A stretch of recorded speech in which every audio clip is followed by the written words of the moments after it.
नमस्कार, मैं हूं आपके साथ साक्षी। उत्तर प्रदेश की योगी सरकार में कैबिनेट मंत्री ओम प्रकाश राजभर बुधवार को सुल्तानपुर पहुंचे, जहां उन्होंने पीडब्ल्यू गेस्ट हाउस में अधिकारियों के साथ विभिन्न विभागों के एसआईआर कार्यों की विस्तृत समीक्षा की। समीक्षा बैठक के बाद जब वो वीडियो में मुखातिब हुए तो उन्होंने कांग्रेस पर तीखे राजनीतिक हमले किए। राजभर ने कहा कि कांग्रेस के पास अब ना कोई ठोस मुद्दा बचा है और ना ही कोई मजबूत संगठनात्मक ढांचा।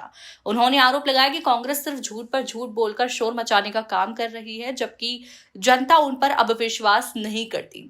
बिहार में कांग्रेस को केवल 6 सीटें मिलने और उत्तर प्रदेश में संख्या घटकर 2 रह जाने का उदाहरण देते हुए उन्होंने कहा कि ये साफ दिखाता है कि पार्टी की लोकप्रियता लगातार गिर रही है। राजभर ने कांग्रेस को सलाह दी कि केवल बयानबाजी से कुछ हासिल नहीं होगा। अगर उन्हें राजनीति में टिकना है तो पहले अपने संगठन को मजबूत करना होगा।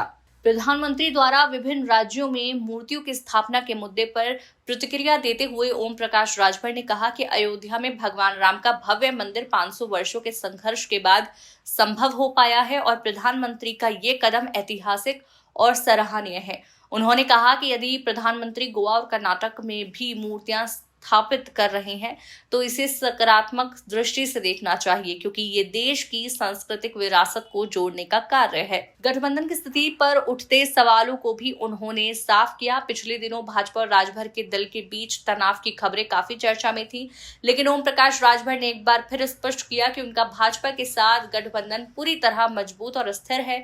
उन्होंने कहा कि भले ही बिहार विधानसभा चुनाव उन्होंने भाजपा से अलग होकर लड़ा हो, लेकिन उत्तर प्रदेश में उनका सहयोग और गठबंधन की प्रतिबद्धता पहले की तरह बनी हुई है। अंत में उन्होंने कांग्रेस पर दोबारा निशाना साधते हुए कहा कि पार्टी के पास न जनाधार बचा है, न संगठन, न ही कोई प्रभावी मुद्दा। इसलिए बेहतर होगा कि कांग्रेस बिना वजह शोर मचाने के बजाय जमीन पर उतरकर जनता के बीच काम करे, क्योंकि दिनों दिन कमजोर होती सीटें यही संकेत दे रही हैं कि जनता कांग्रेस को विकल्प के रूप में नहीं देखती।